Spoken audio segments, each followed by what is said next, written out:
When God marks you, not even the devil can touch you unless it's to protect his investment. Let that sink in. You've heard of bodyguards. But have you ever been so spiritually dangerous that even hell had to stand down? Listen closely. Most people have no idea what it really means to be chosen. They think it's about favor, miracles, and good vibes, but here's the raw truth. They don't tell you that being chosen means becoming a walking contradiction. You're attacked, hated, envied, yet still divinely protected in ways that don't even make sense. Here's a wild fact. Studies in neuroscience show that deep trauma survivors often develop heightened intuition and resilience. Now imagine combining that with spiritual anointing. That's not just survival, that's divine mutation, and that's you, chosen one. You weren't just covered by God, you were so set apart that your life carried a spiritual do not touch sign. People tried to break you, but heaven had alarms. Demons tried to approach, but even they got nervous. You became so wrapped in divine purpose that even the devil had to say, yeah, not this one. Touching them might get me fired. But here's the twist. Now those same people who tried to ruin you, they're sitting in regret, clutching their chests like they're the victims, crying in group chats, stalking your glow like it owes them closure. Wondering how someone they thought they buried ended up resurrecting with receipts, resilience, and radiance. So sit tight, because what you're about to hear isn't just a message, it's a revelation. A spiritual mic drop on why your anointing has not only confused your enemies, but shaken the hierarchy of darkness itself. Let's get into it. Number one, your anointing was so authentic. Even the enemy had to submit. Your anointing wasn't loud, but it was lethal to anything fake around you. You didn't have to perform, announce, or show off. Your presence alone made spirits uneasy, and not just people. We're talking about forces, energies, and realms that most don't even recognize exist. That's how real your calling is. You were born with a spiritual voltage so high, even darkness had to double-check before making a move on you. Some people got attacked, torn apart, and taken out completely. But when it came to you, there was a strange delay.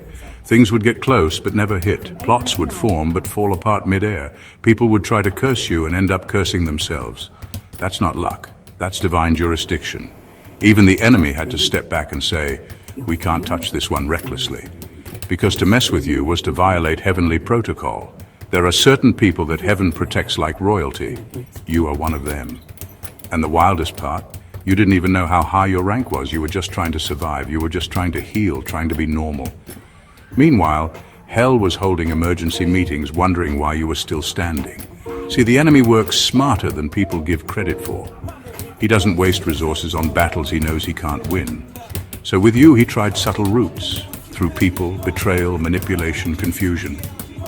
But even then, something would always block the full impact.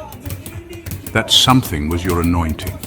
It wasn't about you being perfect, it was about you being chosen. And because you were chosen, the spiritual realm recognized you as off-limits.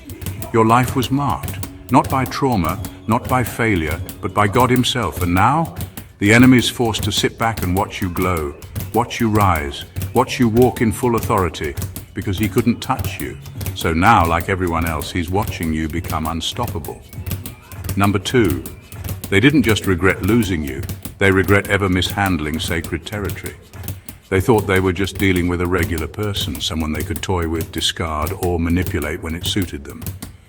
But what they didn't realize is they were mishandling something sacred. You weren't just another friend, partner, or family member. You were divine access, a walking connection to grace, healing, and elevation. God placed you in their lives as a lifeline, but instead of recognizing it, they mocked it, they disrespected it. And now the regret is deeper than losing you. It's the slow, painful realization that they offended something far bigger than you. People don't always know what they're doing until it's too late. They thought they were playing games with your heart, but they were actually playing Russian roulette with a spiritual assignment. There are certain people in life who come with warning labels straight from heaven, handled with reverence. You were one of those people. You didn't come to them out of coincidence. You were sent strategically, divinely, and purposefully. But because you didn't come in a fancy package, they couldn't recognize the power you carried. They disrespected the blessing because it didn't look like the one they expected.